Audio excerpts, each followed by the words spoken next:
যমুনা গ্রুপের প্রতিষ্ঠাতা বীর মুক্তিযোদ্ধা নুরুল ইসলাম বাবুলের ষষ্ঠ মৃত্যুবার্ষিকী আজ। করোনা মহামারীর সময় আজকের এই দিনে অনন্ত পথের প্রতীক হন তিনি। পরিবার, পরিজন, স্বজন ও সহকর্মীদের ভাসান সুখের সাগরে। আজ সোমবার 13 জুলাই তার প্রয়াণের 6 বছর পূর্ণ হলো। দিনটি গভীর শ্রদ্ধা, ভালোবাসা ও কৃতজ্ঞতায় স্মরণ করছে গোটা শিল্প পরিবার। কিছু মানুষ মৃত্যুর পরেও বেঁচে থাকেন তাদের কর্ম, আদর্শ ও সৃষ্টির মধ্যে দিয়ে। নুরুল ইসলাম ছিলেন তেমনই এক স্বপ্নদ্রষ্টা, যার চিন্তা, নেতৃত্ব ও কর্মদর্শন আজও পথ দেখায় যমুনা গ্রুপের হাজারো কর্মীকে।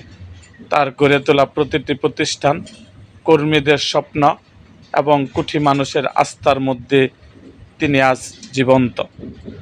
সফল এই শিল্পপতি পদ্মাপাড়ের বিস্তৃত জনপদ নবাবগঞ্জের কামারখোলা গ্রামে জন্ম নিয়েছিলেন।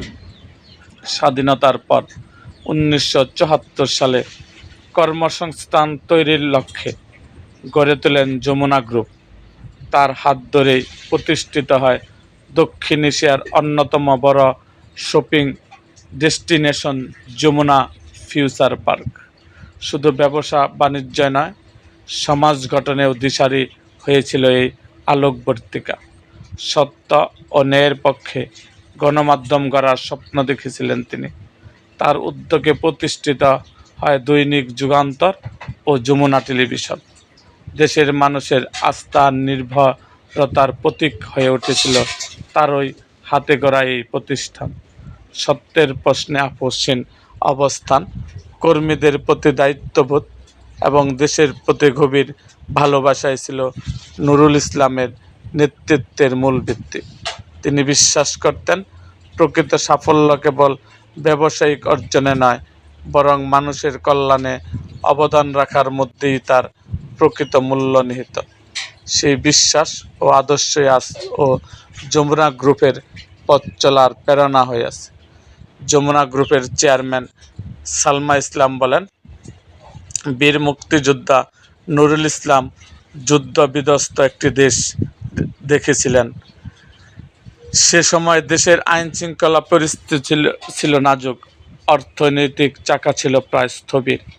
এমন পরিস্থিতিতে তিনি একজন শিল্প উদ্যোক্তা হিসাবে একের পর এক শিল্প প্রতিষ্ঠান গড়ে তুলেছিলেন। মূলত বেকার মানুষের কর্মসংস্থান সৃষ্টি করতে এসব প্রতিষ্ঠা করেন তিনি। আরও বলেন, বর্তমানে যেখানে যমুনা ফিউচার পার্ক অবস্থিত, একসময় সে এলাকায় মানুষের যাতায়াত ছিল খুবই কম। সেখানে শপিং মল নির্মাণের উদ্যোগ নেওয়ার সময় অনেকেই এটির সমালোচনা করেছিল, কিন্তু সময়ের ব্যবধানে সেটি এখন অন্যতম জনপ্রিয় শপিং কমপ্লেক্সে পরিণত হয়েছে। এমনকি নিপীড়িত ও নির্যাতিত মানুষের কথা তুলে ধরার লক্ষ্যেই তিনি প্রতিষ্ঠা করেন দৈনিক যুগান্তর ও যমুনা টেলিভিশন। সালমা ইসলাম বলেন, আজ তার মৃত্যুবার্ষিকীতে বিদেহী আত্মার মাগফেরাত কামনা করছি। একই সঙ্গে তিনি দেশবাসীর কাছে মরহুমের রুহের মাগফেরাতের জন্য দোয়া কামনা করেন। এরকম আরও ভিডিও পেতে এবং রাজনৈতিক অঙ্গনের নানা ঘটনা ও ইতিহাস জানতে আমাদের মুক্তাগাছার ইতিহাস মিডিয়া ইউটিউব চ্যানেলটিকে সাবস্ক্রাইব করুন এবং পাশে থাকা বেল আইকনটি বাজিয়ে দিন।